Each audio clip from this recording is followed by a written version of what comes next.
I hope people nowadays choose godparents for their children, that they have long lasting relationships with. I know a lot of times in the past, people would have these godparents that they don't even talk to. They don't even remember their godparents. And it's like somebody pops up and I'm your godparent. It's like, Yeah. I don't know you. But it seems like people are taking godparents, right. Like it seems like people are taking godparents more serious these days. So if I named a godparent for my child, they would absolutely be the person that I name as a guardian for my child, unless, as an alternative. You can also list the alternatives. So it'd probably be, my spouse, my mom, whoever, and then the godparent. But it's not that you just write a letter and list, oh, this godparent, like that has no weight in court. New York, D-Town, LA, NO, Florida, Mississippi, KC, MO,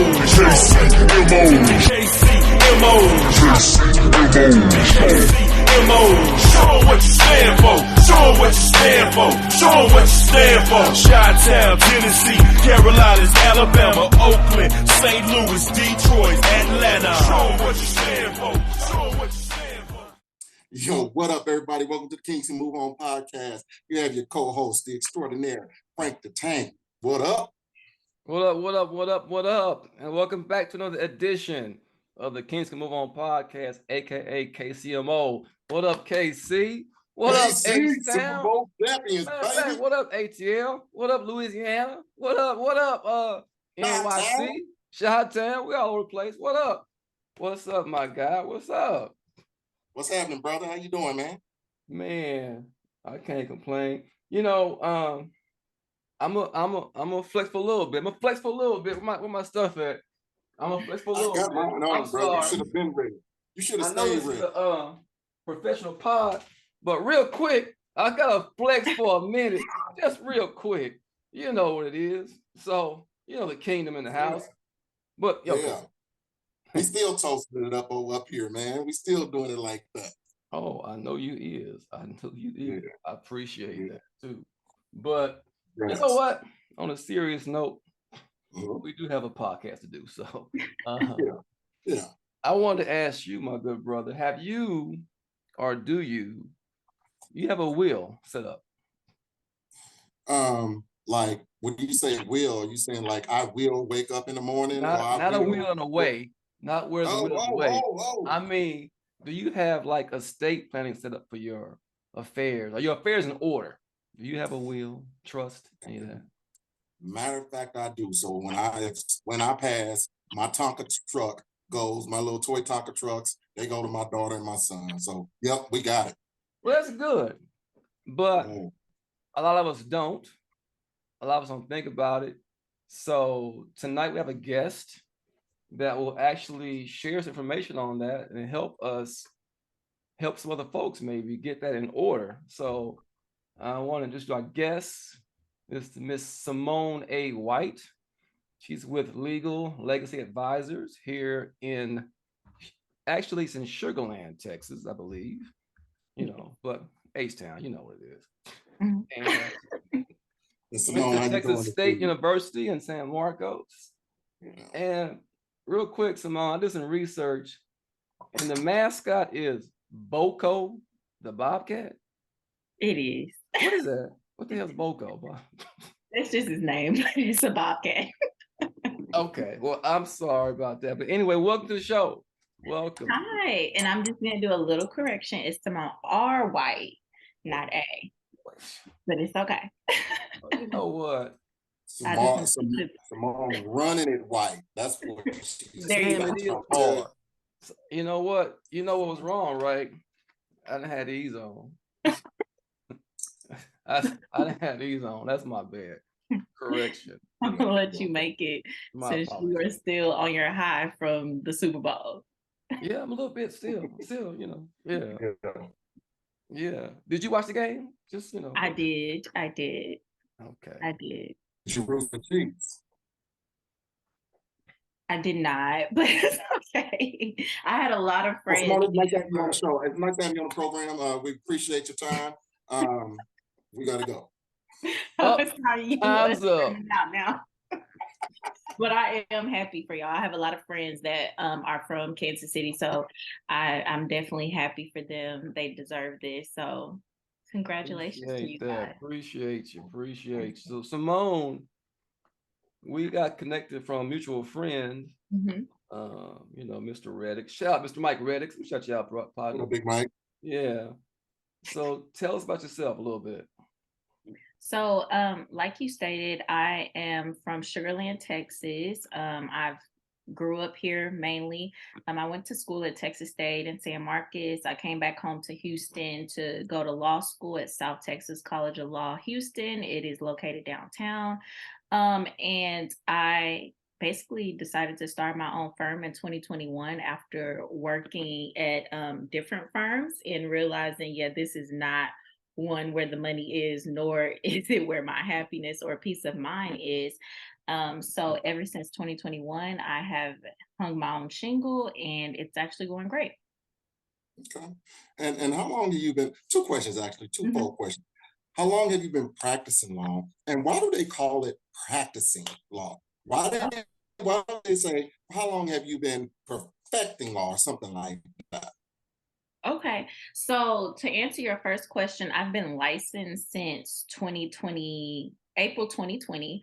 However, I've been actually practicing law, I guess you can say, since 2018. I was in a program at my law school where basically I worked under the supervision of an attorney where we would basically do pro bono cases for low income families, and I would be the student attorney, but I would be working under the supervision of a licensed attorney. So I've been doing it way longer than I was actually licensed. I took the bar in February of 2020, luckily right before COVID, because they was getting ready to cancel it, and I got my results back in April. So that's how long I've been licensed to practice law. And the reason why they call it the practice of law is because in law you're forever learning. Law is incorporated in literally everything, and even in your area of law you still have to maintain your continuing legal education hours, your credits for that. And so it's something that is, even after 30 years you can learn something new because the law is forever changing. So it's literally the practice of law. You have to continue to practice it in order to perfect it.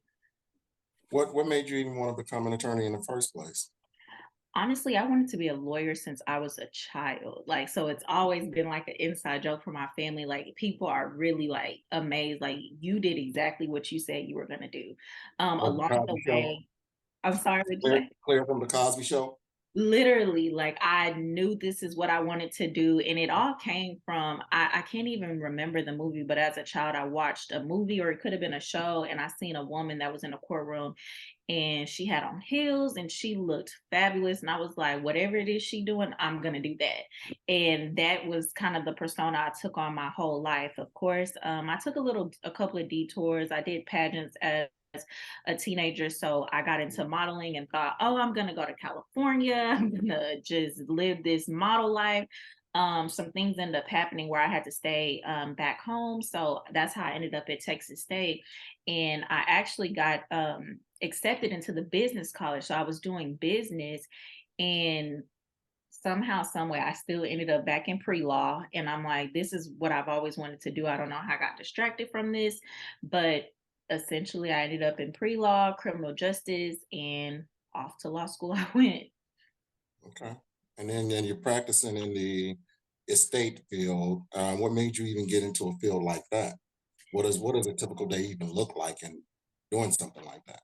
So originally, I believed that I was going to be a criminal lawyer.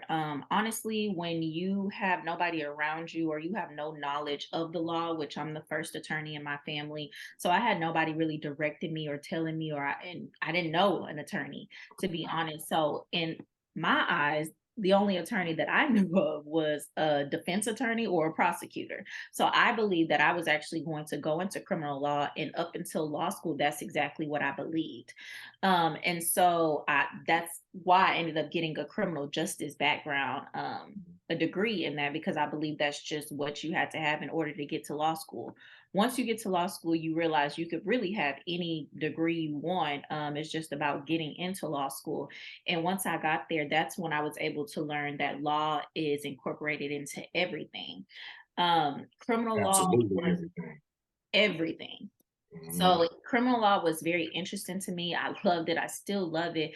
But while I was in law school, I ended up developing a passion for estate planning, trust, because I saw the need for my people in my community, because that was just something that we're not taught. And reading cases, just realizing that we don't even have these type of conversations in our families. And as time goes on and you see how people pass away and how it causes strife in the family, whether it be because of money, how you see people basically not get to grieve their loved ones because of the stresses that, not having a plan, whether it be financial or just an estate plan for, when unfortunate things happen in the family. So when I saw that need, I felt like that was my way to give back to my community and, bridge the gap so that we could be just as prepared as our counterparts. How do you even get to a family member and talk to them about it though? Because I know my mom, it's like pulling teeth. She doesn't want to talk about death. She don't want to talk about her estate. She don't want to talk about a will. Every time I try to bring it up to her, it's like, y'all be all right. Y'all be all right. And I know that she doesn't have one. Who does the conversation even begin with you? Honestly, it is very hard. And honestly, the way that this conversation has truly opened up, and it opened up at the right time, was COVID.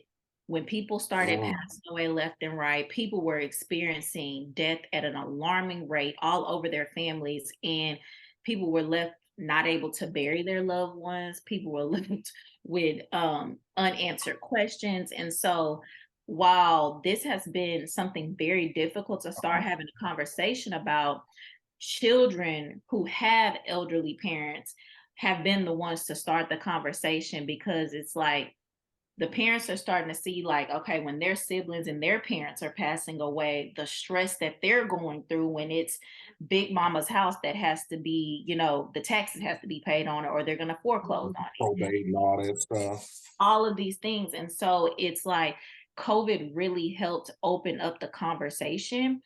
Don't get me wrong, the conversation is still hard, but typically what I advise people to do is, it's really about planning later. Now, you don't want to wait till your parents or whoever in your family get elderly, because they don't have the energy to do it. They just don't have the energy. And it's one of those things where if you want them to do it, you kind of have to take care of it and then bring them to the table when it's time to sign everything, and then explain why we're doing this and what that looks like.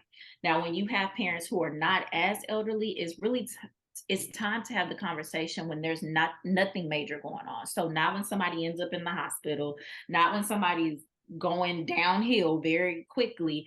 The conversation needs to be had at a time where there's not too much going on, where they can actually have the time and the energy to process what you're saying and what needs to be done, and really hear you for the reason of why it needs to be done. What you said was about you saw a need and you need to fulfill that, especially for our community. And I think back when I was a kid, the word estate didn't even come up in my household. I remember estate from TV. You hear about Right. those estates on TV shows with rich people. You didn't think about estates for us coming up. On And Young and the even Restless. say it again, bro. Young and the Restless. What you said? Well, Young and the Restless. Watching. That's how I learned about That's estates. Young and the Watching Young and the Restless. Restless. I thought about the hillbillies, the Clampett estate. Beverly Hillbillies. Yeah, That's what I thought about that estate. But for us, have a conversation, I guess, is more like education. So what all goes into estate planning, and why is it important to have a will? So a lot of people, when they think of estate planning, they really think of people with money. They just think, I got to have enough money in order to plan anything. And that's not really the case. Estate planning is so broad, and it encompasses wills, it encompasses trust, it encompasses life insurance policies, it encompasses, talking about if you end up being in a funeral home, what does that look like for you financially, and what is the financial plan in order to pay for that? It looks like what you're going to do after retirement. It looks like tax planning. So it really encompasses a lot, and people kind of narrow it down to look just like a will, and it's not just a will. People also think, well, I don't have anything. What do I need a will for? Well, a will is not just to distribute, the things that you have, and you don't have to have like thousands of dollars or millions of dollars to have a will. You don't even have to have that in order to have a trust. It's really about just the different benefits. And also in a will is the only place that a person can name a guardian for their minor children. So if you have a minor child at home, you need a will. And it doesn't even matter about the assets that you may or may not have. That is the only place that in the event something happens to you or your spouse, that you can name a guardian for your child. And so once I typically tell people that, they're kind of like, okay, if I get nothing else, I'm going to do a will. I always try to attach with, if you get a will from, I'm sorry? Yeah, this though, Symone, this is real quick though. So with a will, do you absolutely have to have an attorney for it though? Can I just have it on a piece of paper, and if something happened to me, I can say, hey, looking at baby, if What something you happened to mean daddy, piece of looking at that paper? drawer. Like you have it written down like on a napkin or something? Yeah, Like they say, I declare that my possession will go to Little Reno, Malcolm, and Farron. So that is a two-part question. So no, one, you do not have to have an attorney. You can literally download a will from Google, fill it out, and get it executed, meaning signing by two witnesses, you and a notary. So no, you don't need an attorney to do this. There's literally drafts all over the internet that you can get. And you can also, if in a situation you had to write it on a napkin, absolutely, it's called a holographic will. All states don't recognize it. Texas does, but that also would have to be signed in the presence of two witnesses as well. So if it was like a last minute thing, as long as you have the capacity to understand what you're writing and what you're giving away, you can absolutely have a will on a napkin. and see, I've never even thought about a will as far as guardianship. I always thought about wills as far as assets. And again, I take back to TV again. I think about on TV where folks is fighting over people's assets, fighting over the money because there's no will and it's all this strife between, siblings. Mhm. But never ever was there a mention of guardianship. So that's new. So when it comes to guardianship, so when I mentioned that you can name a guardian for your child, that's just naming a guardian, right? That is going to translate over into conservatorship in Texas, which is known as like for the process of custody for children.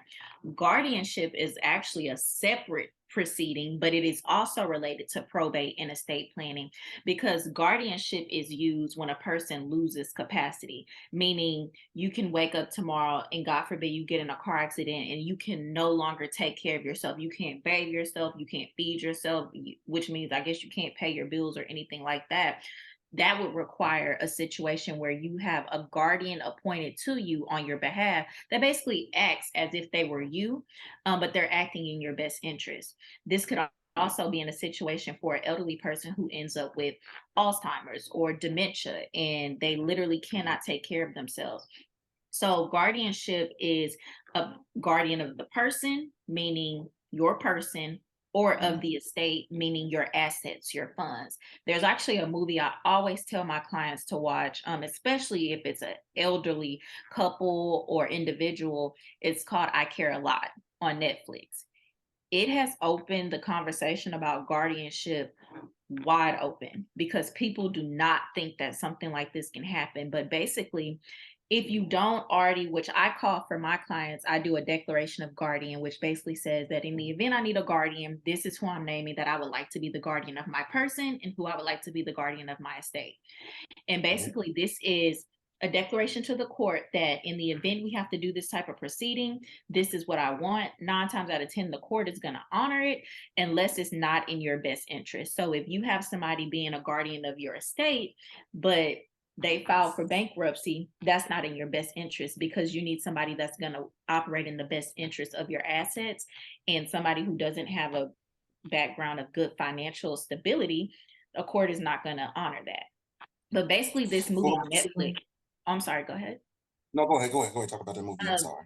The movie on Netflix is basically these people would be going to a doctor, and basically there would end up being a court hearing that was calling into question an individual's capacity. And all of a sudden, there would be an agency that basically says, we don't know anybody that's related to this person.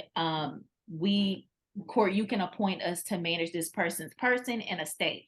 Once they get appointed, because either somebody doesn't have an attorney to fight them on it, or their family member is fighting them on it but don't have an attorney or don't know how to fight them on it, they put them in a home, take their money from them. I think I saw that movie too. Exactly. They will put you in a home, rule you unfit, and take all your assets and drain everything you had.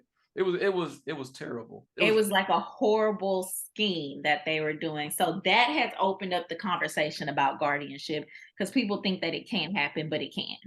Yeah. But you mentioned there's two things. There's guardianship and there was something else. Conservatorship. That's more related to family. So when I was mentioning that you can name a guardian in your will for your child, that's just naming a guardian. That's not really related to guardianship in a way. If you get what I'm saying, that's more of conservatorship. So I'm just out of curiosity. I'm gonna run a scenario by you. So let's just say, God forbid, of course, but let's say my ex-wife and I, we share a minor child, and something we also share joint custody. She actually lives with me now, but we have the type of relationship where it's okay. Let's say something happens to her mom, where in our divorce decree, her mom had primary custody, and her mom has put in the will, says, hey, in the event of my death, I want my daughter should be raised, in the event that she's still a minor, she should be raised by my sister. But daddy is still right here living and well. Well, what will a court, what I as a parent have to go through a court and be like, I'll be damned if my daughter's going anywhere but to out here to examine? Typically, no, because unless you or mom's rights have been terminated, you still have a legal right to your child. So the court, while you also got to take into account if the aunt is going to fight you guys on this. She might not even fight you on it. So if you guys don't fight about it, it's really one of those things that, okay, we're agreeing. The only time the court is going to get involved is when there is no agreement. So paperwork wise, say in the situation where maybe y'all didn't terminate your rights, but the court order states that grandma has, the rights over this child, you could go to court, and a court is 9 times out of 10 going to, as long as you or your wife, or I'm sorry, ex-wife, are in a position that it acts in the best interest of the child, the court will probably say this child should be with its mom or its dad. Now, if you guys are not in a place where you can give towards the child, or it's going to literally mess up the emotional stability of the child, then a court is going to take that into consideration and say, in the event that the aunt might have been around a child a whole lot, more than you guys have, the court is going to look at what is in the best interest of the child. But I've seen courts in the past that if your rights have not been terminated, they're not going to take your child away from you unless it's not in their best interest. Well, what about godparents? You know how we do with godparents, right?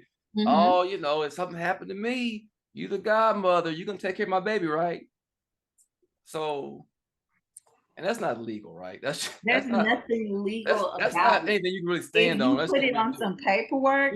We do that though, right? We do. We say, hey, you my godparent, so you got it, right? But legally, that's nothing really. You need to really have guardianship established. Correct. And have the paperwork, have the names listed. And that is, I hope people nowadays choose godparents for their children that they have long-lasting relationships with. I know a lot of times in the past, people would have these godparents that they don't even talk to. They don't even remember their godparents. And it's like somebody pops up and I'm your godparent. It's like, I don't know you. But it seems like people are taking godparents, right? Like, it seems like people are taking godparents more serious these days. So if I named a godparent for my child, they would absolutely be the person that I name as a guardian for my child, unless, as an alternative. You can also list the alternatives. So it'd probably be, my spouse, my mom, whoever, and then the godparent. But it's not that you just write a letter and list, oh, this godparent, like that has no weight in court. They would have to go through the same process that everybody else goes through. So one more thing for me on guardianship, right? So what's the difference between guardianship and power of attorney? So power of attorney, you have the legal right to act on the behalf of whoever's appointed you, of the principal, right? But sometimes, let's say when you go to you have a parent, they're getting elderly. This typically happens in bigger towns, and smaller towns is not a big deal because everybody goes to this doctor. The doctor knows that your child's been taking care of the parent for years on years. But typically, there comes a time where a certain agency, maybe a bank, where a doctor's office, it goes a little bit further than the authority that the power of attorney allows for.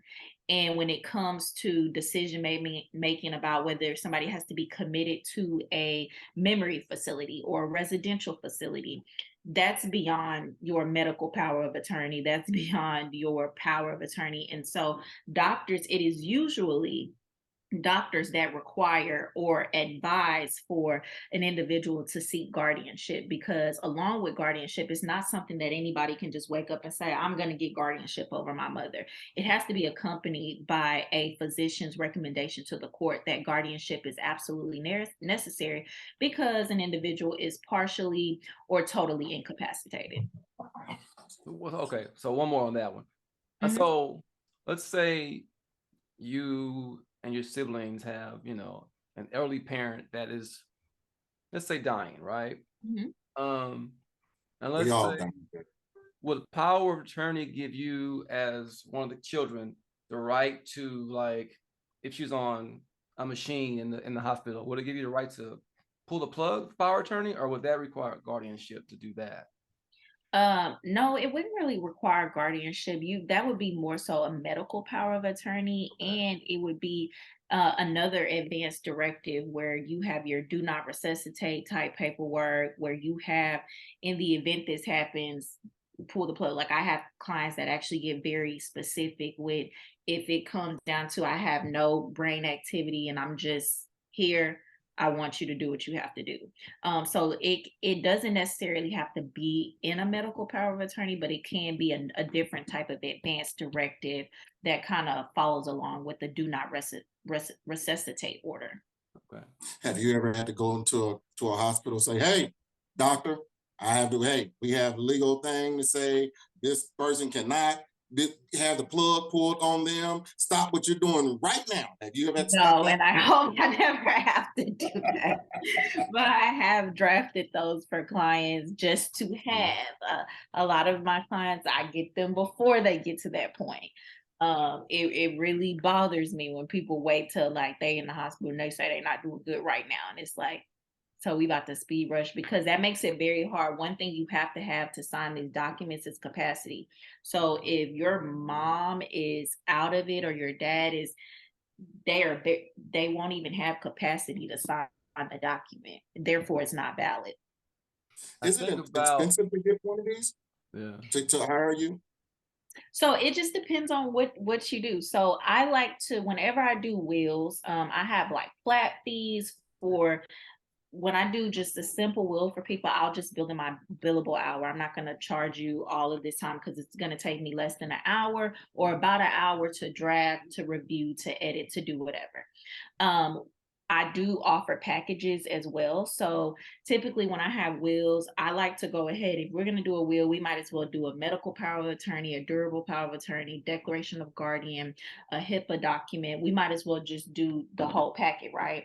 But I also have packets where I do trust and I do pour over wills. A pour over will operates the same way as a regular will. The only difference is, in the event that at the time you pass away, there's some outstanding asset that never made it into the trust, you can probate that will and the court will pour over that asset into your trust so that all of your assets are being distributed the way you have said you wanted it to be distributed through the trust. So we do revocable trust, IRA trust, life insurance trust. It really just depends on the package. Now, trusts are much more expensive on the front end, but they're more beneficial on the back end because trusts don't require probate. You don't have to hire a probate lawyer. It's literally the trustee following the provisions in the trust, and you could distribute out whatever you need to distribute out as soon as the person passed away. Rather than a will, if you solely have a will, you're going to have to go through the probate process, meaning that could take months. During COVID, it took months. What used to be a month to 2 month process turned into 6 months, 8 months, a year, just to get items. And you got to think, when people are getting ready to have a house foreclosed on and they need to be the representative of an estate, you don't have time for a court process. And a lot of people see this when a person doesn't have a will, you can still go through a probate process, and it's called an independent or dependent administration. And that is not what most people like to go through, because that definitely takes longer than probate of a will. So a trust is a part of the will, or is it a total separate thing? Totally separate document. So, okay. So you said there's different type of trust, right? What are they, and how does that So work? you can have, a lot of times the most common trusts are revocable, irrevocable. Simple meaning. So irrevocable just means that once we make this trust and we sign it, it cannot be changed. This is what it is. A lot of times people will have irrevocable trust because it affords you a lot more protection than a revocable trust, because you're releasing control when you have an irrevocable trust, rather than with a revocable trust, you can change it up at any time up until you pass away. Right. So you end up having more grandchildren. Oh, I want to add these new grandchildren to the trust. Great. We'll amend the trust. You can also revoke it at any time up until you pass away. You're not going to have, you still have protections and benefits, but you don't have as many because you're still retaining a sense of control. And the way I like to give an example to clients about this is, so people will use trust to protect assets, right? We have these clauses called spendthrift clauses where, I have these assets. I'm using this for the purpose and benefit of my child. I don't want a creditor to come and try to take these assets, which is why I don't own them. The trust owns them. Right. However, when people do things like you get sued or you're filing for bankruptcy, a creditor is trying to attach to whatever asset of yours that they can get. And people sometimes use instruments like trust and things like that to basically hide assets. And so one of the benefits of having an irrevocable trust is that you're basically saying that, yes, this trust owns this. However, I have no control because I cannot change this trust. Rather than having a revocable trust where you can change, and you know that you're about to file for bankruptcy, and I'm just like, okay, let me put this in trust really quick so it appears that I don't have anything. And so it's all about the control that you do or do not have. Okay. And I've heard about that Yes. because I've been watching this video. I do the real estate on the side, and they said that you should have your business in a bunch of types of trusts. So Correct. if somebody ever comes after you, hey, you can go after I them. don't own anything. Yeah, I don't own my dime. And I guess that's really how Trump is getting away with a lot of what he's getting away with, from what I hear. I mean, because you shouldn't, when you're a business owner, you personally shouldn't own anything, even as an individual, because people don't understand, okay, they can go for your business, but assuming a person sues your business, sues you personally, because in order, when you do things like that, say you enforce a judgment, or you get a judgment and you need to enforce it, and the person was like, well, the business doesn't have any money, but this person personally does, well, now I can enforce it against you personally. So you never really want to have anything in your name. And that's something that the rich people in America, the 1%, they don't own anything.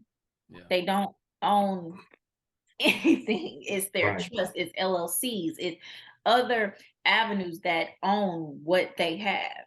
And that's why, I mean, you could sue by trust. I don't have nothing. I was gonna say that it's a business game that we just haven't been put up on, whether it's a trust, LLC, any of that to get it off of you personally. You can be wealthy as you want to be and well protected because everything is in this trust, this LLC. Jason has nothing. Like, look at my I'm like, damn, man, I ain't got nothing. Nah, I don't. No, it's all over here. But I got it. And you'll be protected if something happens. And I always try to tell people as well, because some people will kind of do it in a shady way, like, oh, I'll put it in an LLC or I'll put it in the trust, but their bank records don't really match up. So it's like you've put it in a trust, but all of this attached to a business account with just your name on it. You have no business account. And in that situation, you ever get sued, you go to court, they can basically attack you and basically argue to the court that you're just what is the word that I'm looking for? You're basically, yeah, like you're acting as the business is you. The only thing that you've done is put the name of the business on a different document, but you're basically the business. And so we call that attacking the corporate veil. And so I really try to advise clients, like, if you're going to do this, you're going to do the LLC, you're going to do the trust, it's going to cost you some money, but you might as well do it across the board. There needs to be an EIN. There needs to be a business bank account. You need to keep your funds separate from your business account. If you're paying yourself, you need to write check or put yourself on payroll. There needs to be a line between you and the business and this trust. Yeah, no, that's true. So looking at what you work with, Symone, so do you work closely with like financial advisors or anything like that? Because it sounds like that would go hand in hand, wouldn't it? Absolutely. When I first got started in my firm, I partnered with, and I don't want to say partner because we're not partnered in business, but I guess I collaborated with a financial advisor who basically he held a, what do you call it, a community customer appreciation meeting yearly. And basically one of the years he was focusing on estate planning and trust, and he had me come and talk for a week. Basically, he helped them for 5 days to all of his clients, basically talking about the importance of estate planning and basically everything that I'm talking about here today. And that's how I actually started kicking off my firm, is because these people, he would refer them to me, and these would be people who from their retirements or their IRA, they're worth $1 million. They're not rich. They don't have, they could have been teachers, but they worked for 50 years or whatever the case may be. Right. So I do work with financial planners because it does go hand in hand, because the financial planner is going to be able to look at the tax situation that you're going to be facing. Yeah. How much you charge me, Symone? Now, how much you charge me if I'm saying, like, I'm coming to you, Symone? How much do I need to come to you with? If it's for you personally, we need to talk about that off the record. I'm coming to you with the nickels and dimes. How much? What you say? And if, what do I need to come? She just told you that.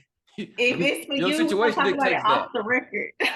We gonna talk about it off the record. Just told you it depends what you coming with. It really, I love to do consultations with people because one situation doesn't fit all in this type of situation, and it really depends on what a person has.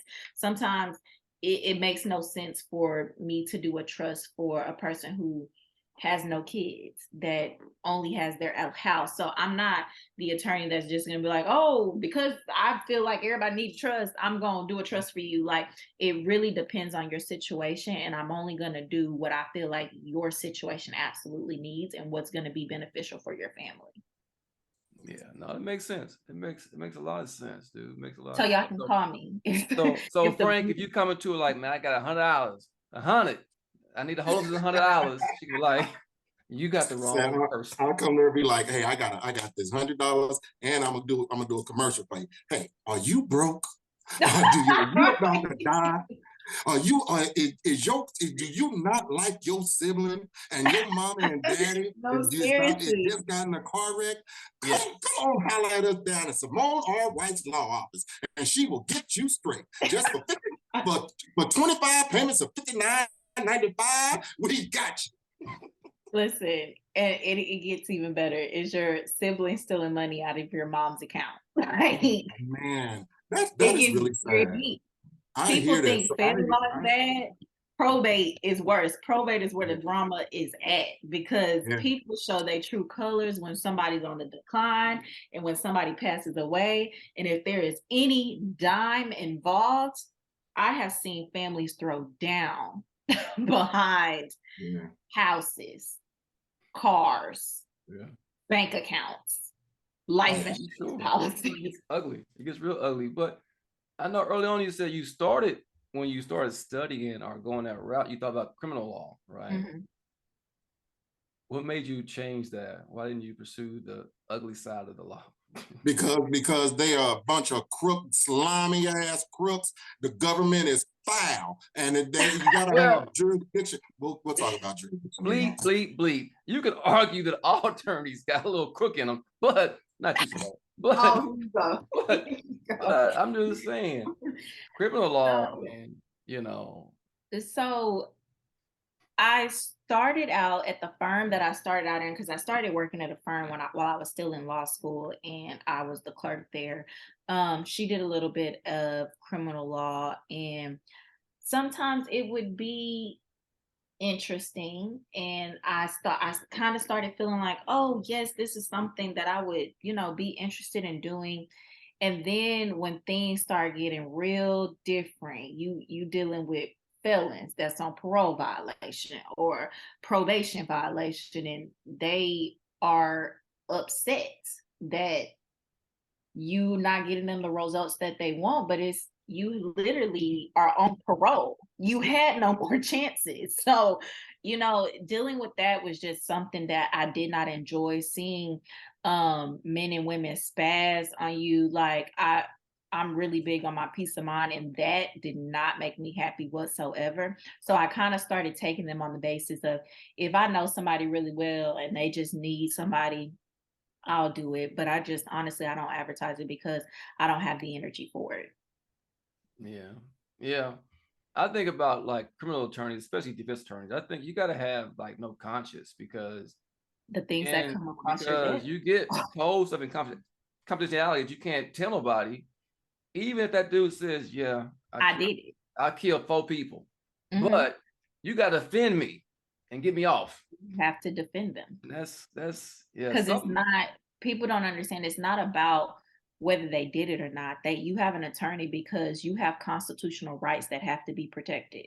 The state has to not violate your rights, and that is an attorney's role in that situation. So, like you said, once they tell you that, there's literally nothing you can do. I know. You have to still do your job. Like, this about this person. They get off because you got them off. Yeah. You just let a killer out. That's tough. I don't know if I can do that, but that's tough. So tell us this, Symone, how can folks get in touch with you? They want to get you, other than Frank's a commercial you're gonna do for you. So you can, of course, call my office, 832-206-6808. You can find us on Instagram or Facebook at Legal Legacy Advisors. You can check us out on the website at legallegacyadvisorsplc.com, or you can even hit me up on my personal Instagram, and that's _ the Legacy Advisor _. And it's just you, or do you have a team? So I do have a team. I have an assistant right now. We're working on a paralegal. So our team is growing. I'm super excited because I'm trying to take this a little bit bigger than what I initially expected. But that is exactly why I didn't put my name in my law firm, because I needed it to run without me. Hey, again, there we go with the name stuff. Makes sense. Very smart. We wish you much success. And I think, Frank, you had a curveball. You had something you want to throw at her, or did you already do it? Well, Symone, I just have one quick question, just on the side note about attorneys and judges, or these people in this black, those people in those black dresses. They get up on this podium and think that they are high and mighty. When do you think we as a society will stop praising those men and women in those black dresses, and so they can stop looking down on people? Because one of the things that I do see is I will see those people that they call judges leave their courtroom, that if somebody's making noise outside of their courtroom, they want to go out and get that person and tell them they need to shut up, or they will talk to anyone any particular kind of way. And to me, that seems, it's not even it seems fair, it's unfair, because they're not even talking about the law at that point. They will want to kick you out of their courtroom. They don't pay for their courtroom. They may pay for their house wherever they live, but they don't pay for that courtrourn. But it's get out of my courtroom. Right. And this has been another Frank's rants on government and the law. But yeah, this is the no, big, so it's really a simple answer. I don't want you to, connotate it to all judges. I have seen judges that act that way. I mean, we've seen it on TV, but I've actually seen it in person. And it really comes down to their character. I mean, your character is your character, whether you're on the bench, whether you're a lay person, it doesn't matter. And so you also got to think about the way that people grew up. When sometimes you have people who have never had power in their life, and once they get it, they take it there, just because they can. But that's why it's so important for our people, everybody really, to get out and vote. People don't get it until they're in a situation in front of a judge that basically rules against them or was completely unfair or treats them in that manner, for them to see, oh, I had an opportunity to say whether I wanted this person on the bench or not, and I blew it because I didn't vote.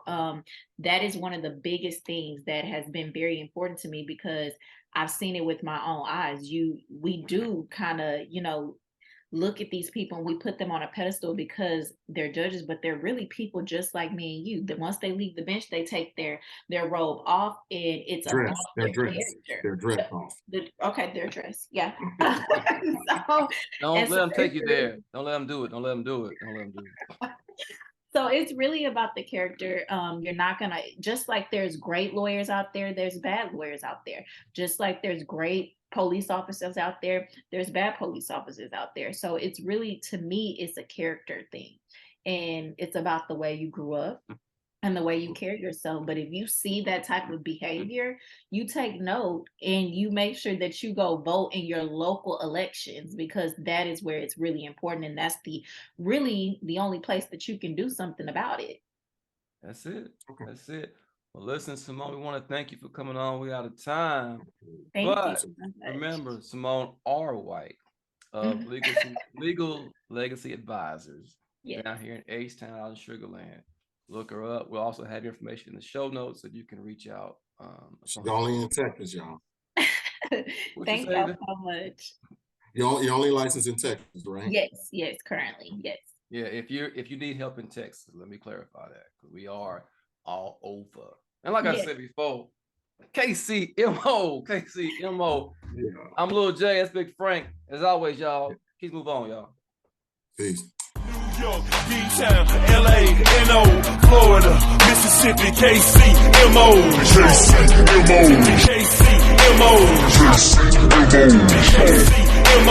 Show 'em what you stand for. Chi-Town, Tennessee, Carolinas, Alabama, Oakland, St. Louis,